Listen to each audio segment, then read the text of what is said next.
Today's show brought to you by redcon1.com. That's right. Click the link at the bottom of the podcast app in which you are listening to this on.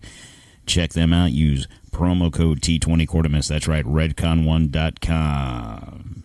There's nothing special about being American. None of you can define for me what an American is. I am the nation. I was born on July 4th, 1776, and the Declaration of Independence is my birth certificate. The bloodlines of the world run in my veins because I offered freedom to the oppressed. I am many things and many people. I am the nation. I'm 200 million living souls and the ghost of millions who have lived and died for me. I'm Nathan Hale and Paul Revere. I stood at Lexington and fired the shot heard round the world. I'm Washington, Jefferson, Patrick Henry. I'm John Paul Jones, the Green Mountain Boys, Davy Crockett. I'm Lee.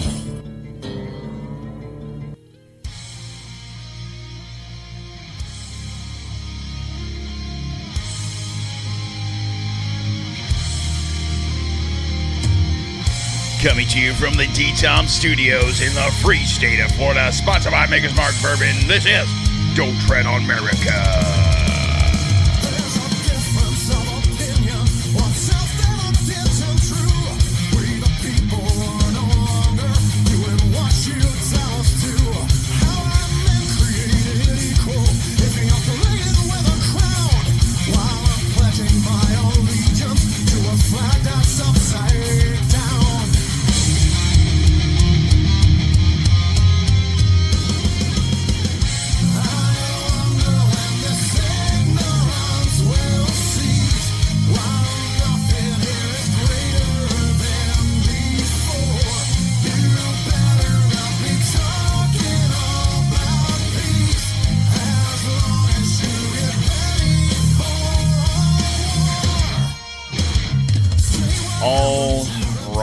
How's everybody doing out there today? It is Friday, February 20th, 2026.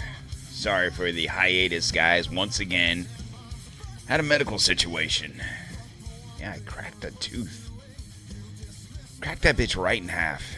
And I didn't sleep for days until I could get to the dentist and get that taken care of. And let me tell you what, if you have ever done that before, that shit hurts.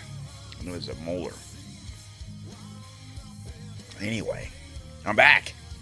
The crazy thing is I come in here to do the show, and I already had the show put up here ready to rock and roll from Sunday, but I just couldn't do it. I just couldn't talk. Anyway, I'm here. Guys, a couple of things real quick. Make sure you're following the show on social media. Don't Tread on America on Facebook, Instagram, True Social, on the Ticker Talker, and of course on the Twitter X Machine, DTOM Podcast 1776. And if you're not on social media, it's fine. You can go to the website, DontTreadonMericaTV.com.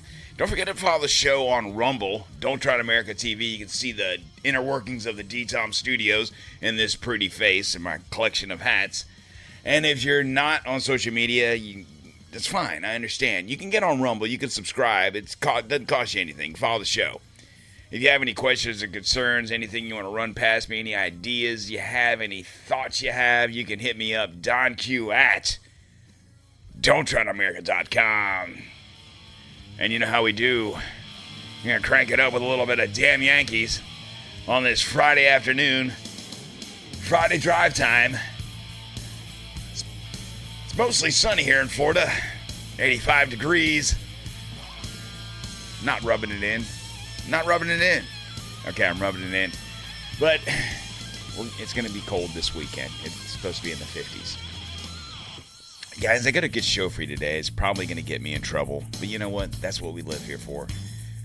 We've moved up the rankings. We're now 35. Conspiracy Talk. Let's go.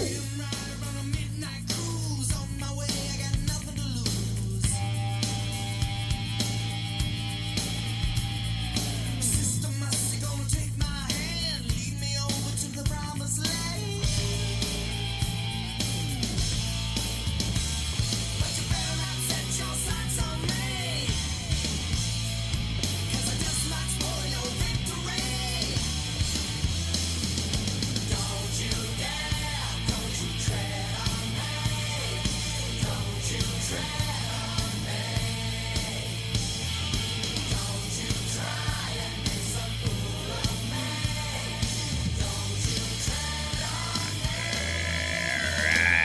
Welcome to another no-holds-barred episode of Don't Tread on Merica. Of course, I am your host, Don Q, coming to you live from the heart of America, where we don't bow to globalist agendas or global influences. Today, we're diving deep, and I mean Mariana Trench deep, into one of the most explosive topics out there. Is Israel an apartheid state?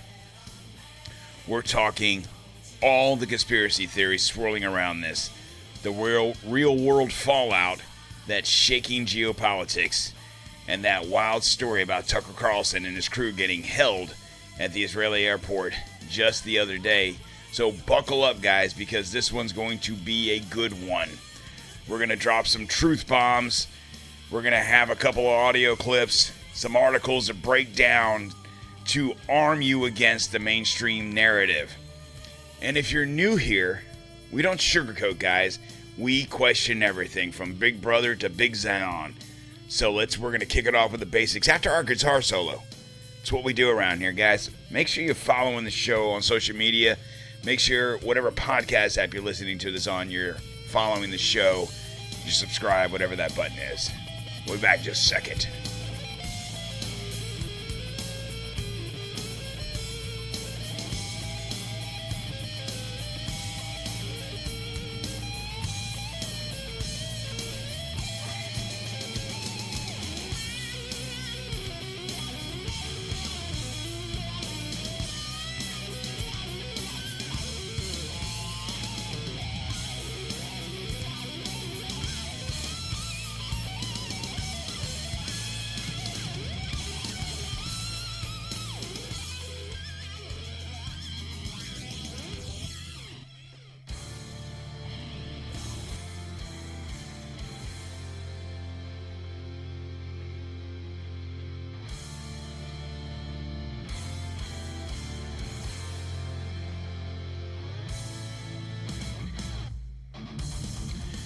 All right, guys. So, apartheid. This is probably a term that really hasn't been discussed in mainstream media, politics, everyday conversation since the 90s in South Africa. That's usually when you've heard that terminology. So, what the hell is apartheid anyway? And why would we slap it on Israel? So, let's start at square one. Apartheid. That word conjures up images of South Africa back in the day, right? Racial segregation, domination by one group over another, all enforced by the state. The UN's 1973 Apartheid Convention calls it inhumane acts committed for the purpose of establishing and maintaining domination by one racial group over any other racial group, and systematically oppressing them. Sounds heavy, doesn't it? Now, fast forward to Israel. Critics, and there's tons of them, say Israel's policies towards Palestinians fit this bill to a T. Groups like Amnesty International and Human Rights Watch have dropped bombshell reports. Amnesty's 2022 report straight up says Israel imposes a system of oppression and domination. Now, note the dates when I'm reading this stuff to you. This is back in 2022. October 7th was in 23. So, a system of oppression and domination against Palestinians in Israel proper, the West Bank, Gaza, and even refugees abroad. They point to segregated roads, military checkpoints that Palestinians have to navigate like a damn obstacle course.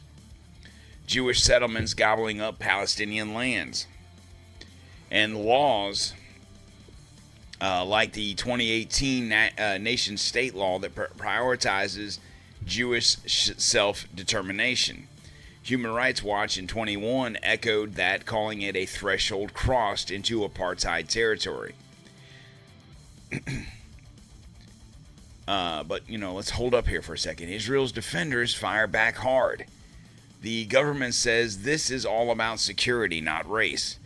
Arab Israelis, about 20% of the population, have voting rights, seats in the Knesset, and access to education and healthcare. Unlike South African apartheid, there's no total racial hierarchy enshrined in law. Groups like the ADL call the label a smear, or I shouldn't say schmear, but smear, meant to delegitimize Israelis. That was total fuck up. I told you. That was crazy. Anyway, even some formal Israeli officials like ex-Mossad chief Tamar Pardo have used the term for the occupied territories, but stress it's not the whole state. But I've got to say, this debate isn't black and white. In the territories, Palestinians live under military rule without Israeli voting rights, while settlers next door get full perks. That's a dual system, folks.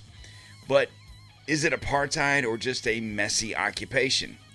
But we'll circle back to that in just a second. So as we're getting into this, guys, things are getting a little heat up. But before we dig deeper into the conspiracy, let's take a quick break for our sponsors. Hang tight.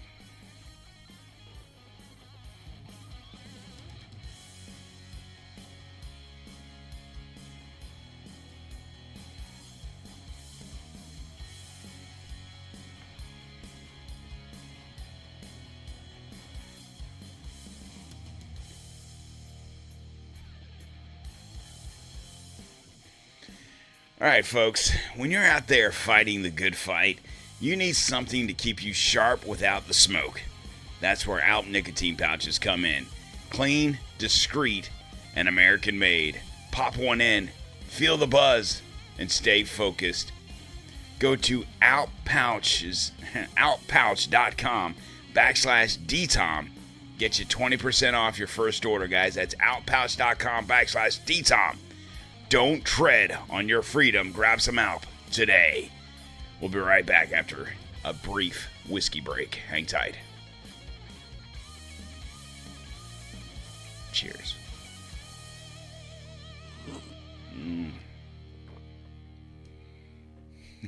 That was pretty good timing. All right, guys. Sometimes I even impress myself. Now we're getting to the juicy stuff. We're going to talk conspiracy theories, guys. And trust me, there are layers like an onion that'll make you cry or rage. First off, the apartheid label itself is seen by some as a conspiracy to dismantle Israel. But flip it. Critics say Israel's denial is the real cover-up, backed by the global Zionist network suppressing truth. So let's start with the big one. Oh my. The Zionist deep state. Theorists claim Israel isn't just defending itself, it's part of the New World Order plot, where Jewish elites control world governments, media, and finance to maintain Jewish supremacy. From the Jordan to the Mediterranean. Think about it. Why do reports from Amnesty and the UN get slammed as anti-Semitic every time? Is it because they're hitting too close to home? So, I'm going to read this clip, or this, I shouldn't say clip, this article from, what's this called? Fucking, I just had it. Al Jazeera. Now, we are in this country led to believe that Al Jazeera is a Arabian anti-Semitic newspaper, and maybe it is, maybe it isn't. I don't know. I don't care. I'm to the point anymore where anything that's being labeled anti-Semitism or anti-Semitic, I'm questioning that. Now, I'm not saying there isn't anti-Semitism throughout this world, within this country, wherever, but we're just throwing that word around too much. Okay? We're just throwing it around too much. So anyway, this article was actually written in February of 2022. Okay, so this was a year and a half prior to their, October 7th situation. And this was an opinion piece. It says, Israelis' apartheid and the myth of a democratic Jewish state. So, like I said, February 7th, right? Anyway, February 8th, 2022. Last week, the London-based Amnesty International joined the New York-based Human Rights Watch and the Jerusalem-based B'Tselem in calling Israel's abusive and cruel system of domination over Palestinians an apartheid, which amounts to crimes against humanity. Predictably, Israel and its supporters condemned the libelous and anti-Semitic report and rejected its detailed and well-documented findings and biased distortions. And like the two reports by B'Tselem and Human Rights Watch, it seems none of the critics bothered to read the 280 pages Amnesty produced, let alone argued against the airtight case in them, which is it's anti-Semitic. Anytime you say anything like this particular episode right here is going to be labeled anti-Semitic. I don't care, but that's what it's going to be labeled.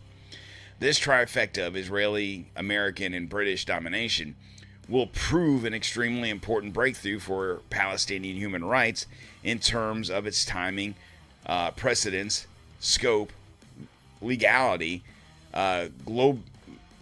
globality, boldness, and ramifications. Indeed, the timing could not have been more critical. These human rights organizations have exposed the apartheid state of Israel as more Arab regimes have embraced it, as Western governments have appeased it, and as the unabashed Palestinian leadership has submitted to it, shamelessly scheming against fellow Palestinians in bartering their rights for Israel's travel permissions for its cronies. This is, of course, not the first time apartheid has been invoked internationally. A number of Israelis, British Americans, and other foreign leaders have warned Israel against undermining the two-state solution by imposing dual legal regimes that arguably constitutes apartheid in the Palestinian territory occupied in 1967. But Amnesty, Human Rights Watch, and B'Tselem have widened the scope beyond the West Bank and Gaza Strip, and for the first time made the case against the Israeli apartheid regime imposed on all Palestinians from the Jordan River to the Mediterranean Sea.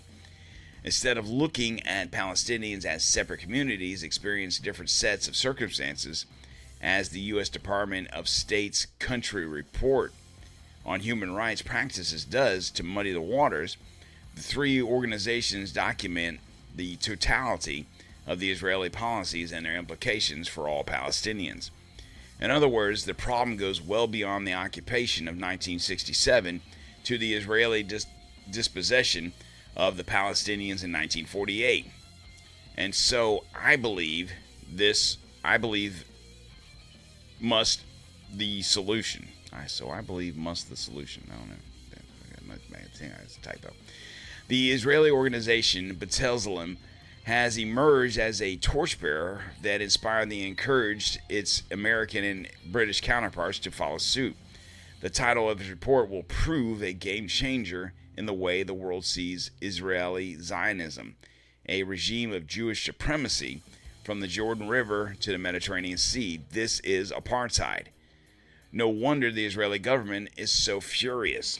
Israelis are generally unperturbed by the change of settler colonialism, and that was hard for me to say, and even delight at the comparison with, say, American or Australia, but they honor they abhor the charge of apartheid. In the spirit of Bennett government's habitual venom, Foreign Minister Yair Lapid has claimed Amnesty is not the human rights organization, but the radical entity that relies on terrorist groups for information, and said that if Israel were not a Jewish state, no one in Amnesty would dare argue against it. The opposite is true. It is terribly risky and therefore terribly brave for B'Tselem, Amnesty, and Human Rights Watch to speak so boldly and factually against Israel's institutionalized Jewish supremacy at the time when Israel shows no restraint in the cynical and pervasive use of anti-Semitism claims to condemn, intimidate, and even ruin its Western critics. Needless to say, the reports do not rely on terrorist groups, but on internationally recognized and credible, I should say, not and credible, Palestinian human rights organization. That's my Florida in me, sorry guys. Which has cynical Israeli government terrorist, labeled terrorists to the dismay of the international human rights community. Indeed, these groups were the first to expose Israeli apartheid in historic Palestine. In reaction to official Israeli and American condemnations of the report, some have claimed that, and perhaps using the controversial labels such as apartheid, hinders rather than helps the Palestinian cause.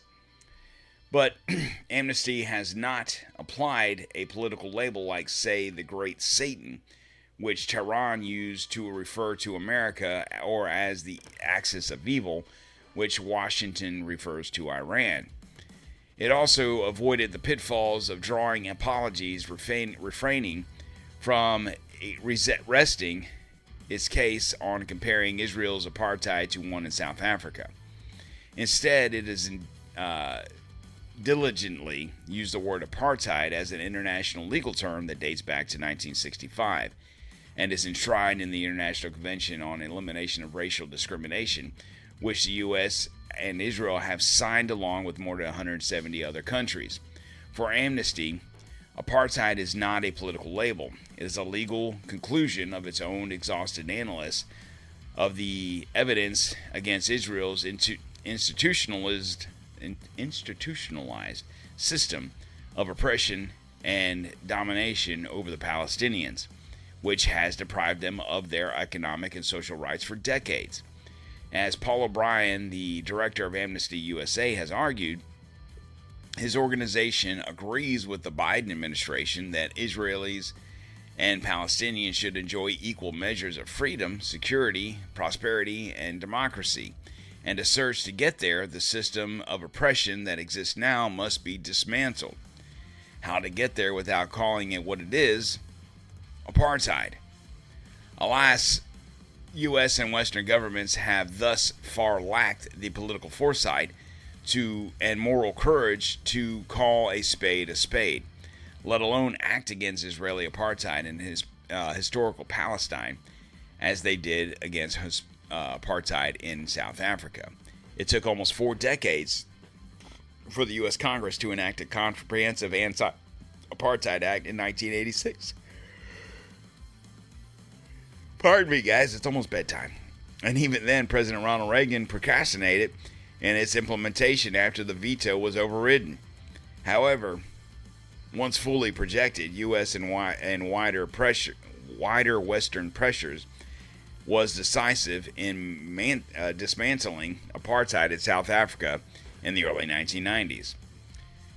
Israel's South Africa moment may still be far off, as it solidifies its anti-apartheid instead of dismantling it. But to paraphrase an infamous Israeli leader, pessimism is a luxury the Palestinians cannot afford. On the brighter side, Israelis' ignorance is eroding Western sympathy and alienating traditional allies, including many members of the influential American Jewish community, which is persistent colonizational and penetration of Palestinian lands render the West-favored two-state solution obsolete. With the almost equal number of Palestinians and Israelis living side by side, Israeli society and even eventually having to address the question of decolonization and the equity in this distorted one-state reality, and the West will have to take a stand to end Israel's impunity. So, that's an article. Now, granted, I'd be curious to see the article after October 7th, because that article was written prior to then, which many would say that is the buildup that brought Israel October 7th. Everything that led up to that point. So that article exposes how Israel weaponizes anti-Semitism to shut down debate. Another theory, the Holocaust. Exaggeration angle. Some fringes say that apartheid system is propped up by inflating Holocaust narratives to guilt trip the West into endless supports, like the billions in U.S. aid. Meanwhile, Palestinians are the real victims of a slow genocide. Harsh? Yeah. But whispers on the Twitter X machine and forums tie it to Mossad ops silencing critics. Then there's the settlement conspiracy. Not just land grabs, but deliberate ethnic cleansing plots. B'Tselem reports call it a regime of Jewish supremacy. So I am going to play this clip from YouTube, so I need to stop my music here. Stop the music! And they will explain it a lot better than me, and therefore I don't have to read. I can give my throat a break. And I'm going to drink some whiskey while I do that. So, listen to what this chick has to say. The concept of apartheid has evolved. For many people, apartheid means similarity to South Africa. That is no longer the case. Today, apartheid is a clearly defined legal term. That's because apartheid has been established as a crime against humanity under international law. In 1973, the United Nations adopted what's known as the Apartheid Convention. It defines apartheid as inhuman acts committed for the purpose of establishing and maintaining domination by one racial group over any other racial group and systematically oppressing them. And in 1998, apartheid was included in the Rome Statute, the treaty that underpins the International Criminal Court, and it uses similar language. Is there a system of domination by one group over others? Is law being used to implement that system? Are there elements of dehumanizing the oppressed groups? And if all the elements exist, then pay attention to what they're saying, guys. And in recent years, that conclusion that the crime of apartheid exists is one that many human rights organizations have come to in relation to Israel's treatment of Palestinians. They include Palestinian groups, Israeli groups, and two big international ones, Human Rights Watch and Amnesty International, who've both published investigations that are hundreds of pages long.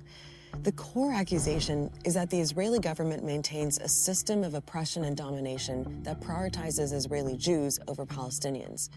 Now, all of them have reached their conclusion in slightly different ways, and they differ over exactly where they think apartheid is happening. Let's look at the map. You've got Israel here, and then the Palestinian territories, which are under Israeli military occupation, meaning Israel has ultimate authority over this whole area. Now, some groups, including Amnesty, argue that apartheid is happening in Israel itself as well as the occupied territories. We'll get back to that. Other groups, like Human Rights Watch, say the term apartheid only applies in the occupied territories. Here are some of the things they point to. There are 700,000 Israeli settlers living in the West Bank and East Jerusalem, and the Israeli government has granted them a superior status under the law as compared to Palestinians living in the same territory. That's how Human Rights Watch puts it. It's things like separate justice systems. Settlers are subject to Israeli civil law. Palestinians are typically subject to Israeli military law. The Israeli military writes the regulations and the rules which determine how and where you build, how and where you travel, how and where you conduct your normal business, your economy, how much water you are allowed. It's two different worlds. The Arabs live under military occupation, while the Israelis... The stock market is open for nearly 7 hours a day, but don't even... Jesus Christ, with these fucking commercials. enjoying the Palestinian land which they live on, but at the same time, they enjoying all the privileges that you can get by being an Israeli citizen. Palestinians can't move around in the way Israelis can. In the West Bank, they have to pass through military checkpoints, they often need special permits, and are banned from using certain roads. We have a Palestinian dedicated app that shows the route that Palestinians can take when they want to go from one place to another. They also can't travel freely between the West Bank and Gaza. Even before the recent war, Israel had a total blockade on the Gaza Strip. And this is all part of what the rights groups call territorial fragmentation, because while Israeli territory is contiguous, i.e. it's one chunk of land, Palestinians have been pushed into a patchwork of territory. The Israeli organization B'Tselem says this separates the Palestinians into distinct groups, which helps Israel promote Jewish supremacy and thwarts criticism and resistance. So there is quite a lot of agreement among rights groups that Israel is practicing apartheid here. Less so on whether the criteria for apartheid is met in Israel itself. The Israeli government and others say that all Israeli citizens have equal rights, including Palestinian citizens of Israel, who make up about 20% of the population. במדינת ישראל, כל האזרחים שווים בפני החוק, בלי קשר למוצאם. There is formally... Okay, I'm going to pause that and read that to you. Including Palestinian citizens of Israel, who make up about 20% of the population. So he says, in the state of Israel, all citizens are equal before the law, regardless of their origin. There is formally a democratic regime. Jews and Arabs have the same rights. They can be elected. There is even an Arab judge in the Supreme Court. So actually, there is some discrimination, of course, between Arabs and Jews inside Israel. But basically, according to the Israeli law, there should be no discrimination on the basis of race, religion, shouldn't be, gender, but there is. so forth. Others say that in practice, it's not so clear-cut. Amnesty, for example, argues that Palestinian citizens of Israel do face considerable rights violations, including things like home demolitions and forced evictions. And they say because those violations are happening in the context of the wider system of domination and oppression of Palestinians, the apartheid criteria are met.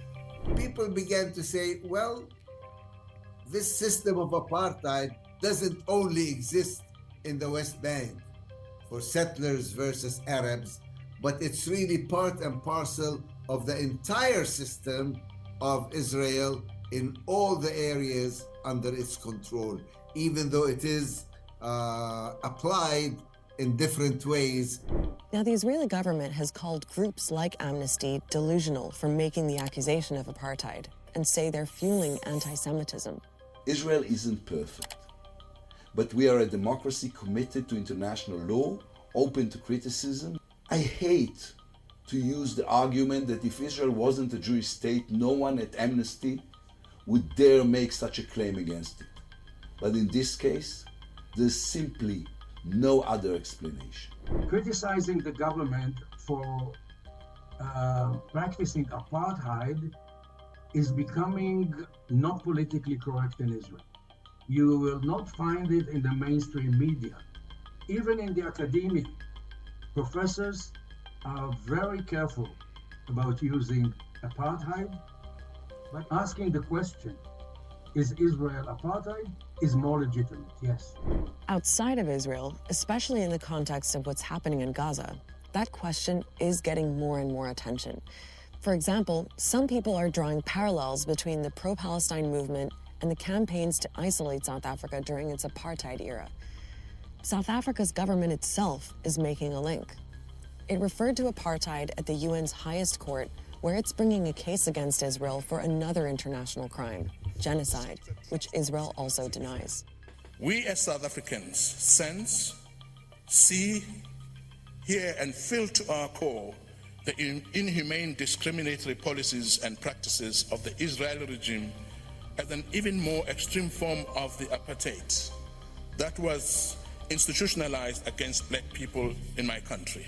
So the label of apartheid is being attached to Israel. And in the court of public opinion and international diplomacy, labels can be powerful. Ultimately, though, the legal question of whether Israel's guilty of the crime of apartheid is one for an international court to decide. Check out our episode on the two-state solution between Israel and Palestine. So, I tell you what, I don't know how closely you paid attention to that, but that kind of pissed me off. And the reason I say this is because I'm old, 52. I remember the whole South African situation. Now, granted, I was a teenager. Let's see. So, 19, 20, 21, however old I was. So, how close did I really pay attention? Now, granted, I had a child when my wife at the time had a child when we were 19. So, I felt like I was becoming an adult, but I did pay attention somewhat, but probably not as close as I do nowadays. But my point being is, I remember the calls for Mandela to be freed, and how. And the funny thing is, I watched that clip earlier today before I decided to put it on the show. And do you recall, I think it was Lethal Weapon 2, where the South African individuals were in there, and they had the British accents, and they were talking about, whatever. And it was around this same time that movie was made. And it's eerily similar. When you watch videos of the Israeli government, Netanyahu, and not even just the stuff you see on mainstream media, but you got to dig deep into the archives and actually watch the stuff that they post on Israeli TV. If you can find a version that breaks it down into English, and see what he actually is saying about those people. It's very similar to the way back in the 80s and 90s how the South African government at the time talked about those people in the country. A country that was predominantly black, ruled by white European settlers, or English settlers, I should even say. And the way they were treated, it was very much a way of, some could argue the way America was in the early 1800s with slavery. But probably even worse than that. I mean, in all actuality, as much as America gets blamed for slavery and everything that happened in this country, that was 200 years ago. That was a world situation. It wasn't an American thing. It was a world thing. But nonetheless, as recent as 40, 50 years ago, it was still happening in modern time, South Africa. And is now continuing to happen in Israel. Only difference is it's not white Americans, it's Caucasian Israelis, Jews, who are doing this to Arabians, whether they're Muslim or whatever. I mean, watching that video myself, I started thinking about, this sounds like Germany in 1933. Seriously. The only difference is it's modernized. You have to have an app to be able to travel on certain roads. You have to have your papers, so to speak, to go to certain places. The only difference is it's not papers, it's a digital passport, so to speak. So anyone out there that's listening to this, if you stumbled upon this show and you're thinking, oh, this guy's anti-Semitic, I'm not. To me, the term anti-Semitism means that I hate Jews. Okay? I don't. I really don't. The fact that I don't even really know any Jewish people means that I can't hate any Jewish people. What I hate is the Israeli governments and the way they push their narrative over the individuals of Palestine. Now, maybe a bunch of Palestinians are a bunch of assholes. I don't know. Maybe they are. But, maybe it's 50, maybe you got assholes on the right, assholes on the left, and everyone's an asshole. I don't know. All I know is this. What it looks like to me is that the Israeli government, the IDF, are pushing a narrative to the world, and for some reason, the American government, the American mainstream media is just sucking the cock of the Israeli government, pushing the narrative amongst Americans. And why do you think that is? It's because of weaponry, and it's because of our power. Because if we, as Americans or as the government, were to turn on Israel and condemn what they're doing, they would be done. They don't care that any other country despises what they're doing. If you dig deep into the internet, you can see the amount of countries that have put Israel on notice for international crimes. They're being investigated. They're being tried. They're being put in front of the international courts. They don't give a shit. You know why they don't give a shit? It's because America is not pushing that. Look at all the shit that America pushes against China and Russia and Iran, these countries. Now, I'm not saying that I'm a fan of these countries. And the only reason I'm saying what I'm just said, that I'm not saying I'm a fan of these countries, is because I don't know. I'm still fucking brainwashed by what the mainstream media says about those countries. But I'm becoming less brainwashed about what the mainstream media is saying about this country in Israel, because I'm at least able to see what the fuck they're doing. But let's not forget about the blackout media theory. Why does big tech and MSM bury stories of Palestinian oppression, Zionist influence? Say the theorists. Look at how the figures like Desmond Tutu got labeled radicals for calling it apartheid, or how the UN reports get ignored. We could go on. Theories about bioweapons, water control as population suppression, even ties to 9/11 false flags to justify endless wars. But the core? Israel as a rogue state hiding behind security to enforce racial domination. And here's our biggest problem. We have this Epstein shit going on, and no one's even paying attention to the fact that we're about to go to war. But I know that's a lot to unpack, and we're breaking into some time here. So let's go ahead and take a little break here and talk about our next. Let me move this down here. That won't move. Bring it up here. There it is. Let's take another break. All right, hang tight.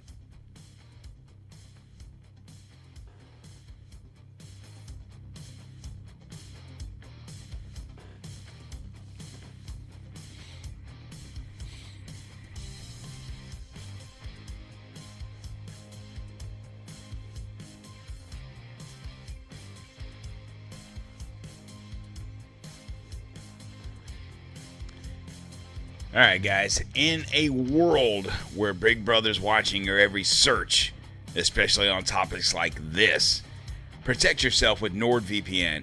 Surf anonymously, bypass censorship, and keep your data safe. Use promo code DTOM, guys. Listen, promo code DTOM gets you 60% off, plus free months at NordVPN/DTOM. Don't let them tread on your privacy. We'll be back in just a minute.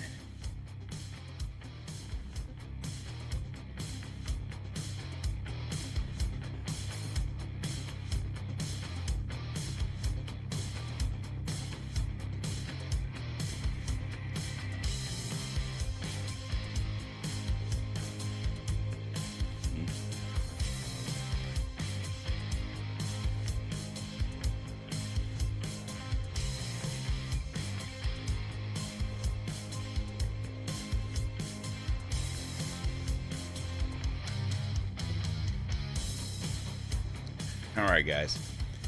Tell you what, if you're watching this on Rumble, you can see I'm drinking on some whiskey. This is the first drink I've had in over a week. Believe it or not. With my tooth issue, and I had to have some little surgery. But did not miss a minute of work. Just want to throw that out there.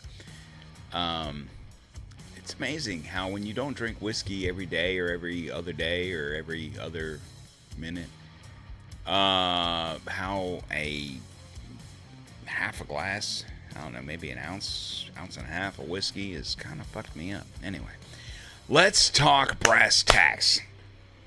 What does this all mean in the real world? If the apartheid accusations stick, Israel's in hot water. Diplomatically, it's fuel for the BDS movement. Boycott, divest, sanctions, which aims to isolate Israel like South Africa was. Polls show growing support. In 2023, 43% of Canadians agreed it's apartheid. Human rights-wise, it's a crime against humanity under the Rome Statute. UN experts say Israel's occupation violates international law, leading to calls for sanctions. Economically, U.S. aid over $3 billion a year could dry up if Congress flips. And for Palestinians, endless oppression, land seizures, movement restrictions, and denial of rights. Now, as far as the congressional flips, I don't see that happening because AIPAC has got these motherfuckers tied up tight. Globally, it polarizes alliances. Arab states normalizing ties via Abraham Accords, but public opinion boils. Could spark more conflicts, refugee crisis, even terror spikes. And for America, we're entangled. Our tax dollars funding what some call apartheid. That's the implication. Folks, complicity in a system of domination. What that boils down to is the fact that what we're saying here is that America, we are partially responsible for what's happening over there. Now shifting gears to some fresh news. Tucker Carlson and his crew was held at Ben Gurion Airport. Tucker claims they confiscated his passports, hauled him in for questioning after interviewing U.S. Ambassador Mike Huckabee. He goes on to say they detained us, took our passports, and demanded to know what we spoke about. But wait. A viral video shows him posing for photos, hugging staff, smiling like it's a vacation. I watched the video. It looked like more of an appeasement to be able to get his shit back, get the fuck out of there. Israeli government's denying the detention, say it's routine security. But we have a conspiracy angle. This screams suppression. Tucker's been vocal on Israel, interviewing critics, questioning aid. Is this Mossad intimidating journalists? X-posts are blowing up. One user calls it the most relaxed detention ever, but others say it's a cover-up. Former Israeli PM Naftali Bennett calls Tucker chicken shit for exaggerating. Real implications, if true, it shows how far they'll go to silent dissent. Ties right back to apartheid conspiracy. Control the narrative at all cost. All right, guys, we're almost done. But first, another break. Hang tight.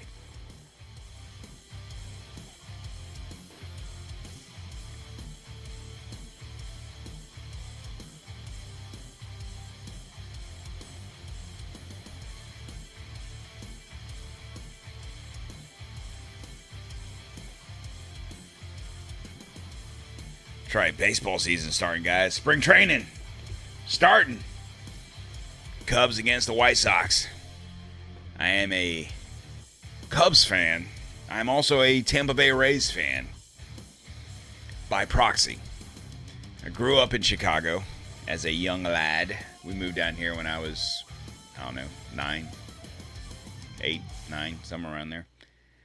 And I stayed a Cubs fan when we moved down here because, there was no baseball in Florida. And at that time, the Cubs were on TV every afternoon when I got home from school because they played day games back then. Yeah, I'm that old. It's before they started playing night games at Wrigley. So I was able to come home, watch the Cubs on base on TV, on WGN. Harry Carey on 1, on 2, right? Remember that? Come on, man. Anyway, state of Cubs fan. Rays, I do enjoy watching the Rays play baseball because we can go to the games. So, after a long day of exposing truths, you deserve rest, guys. My Pillow's got you covered. Premium pillows, sheets, and more for ultimate comfort. Use promo code DTOM. Get you up to 66% off at MyPillow.com. Guys, sleep like a patriot. Go Cubs. Go Rays. We'll be right back.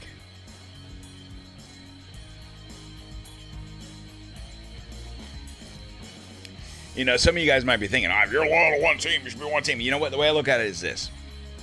One's a National League, one's American League. Right? No? Yeah? Why aren't you a Cubs fan? Why aren't you're a Bucks fan? Why aren't you a Cubs fan? Or a Bears fan? Okay, fair question. It's because I can still watch the Bucks. There was football in Florida. I could have been a Dolphins fan. I wasn't. I just thought they were gay. Sorry. But there was no baseball in Florida. Sorry. I watched the Cubs when I lived in Chicago. Watched the Cubs when I moved to Florida. Tough shit. Let's wrap it up, guys. Wrap it up. All right, guys. Whether it's Israel's apartheid or not, the conspiracies and implications are real. From Zionist plots to Tucker's ordeal, it's a web of control. Don't tread on truth. Guys, question everything. And please, make sure you do. Because these fuckers, you know, I don't know. I'm not happy. Anyway. Guys, thanks for tuning in today. Hit subscribe, share, and stay vigilant, guys. Whatever podcast you are listening to this on, whatever app, I should say. Apple, Spotify, Pandora, Podbean, Samsung Free, iHeartRadio. We're everywhere. Guys, make sure you're following the show. You share this with your friends. Get the word out there, guys. Also, I want to tell you about the DTOM Store. Make sure you go there. Check it out. Get you some show merch. I don't take any profits. Anything that's made from that, from the sales from the DTOM Store, goes to Tunnels to Towers. So I encourage you, please, buy you some stickers, buy a t-shirt, buy a whiskey glass, buy a beer glass, buy something.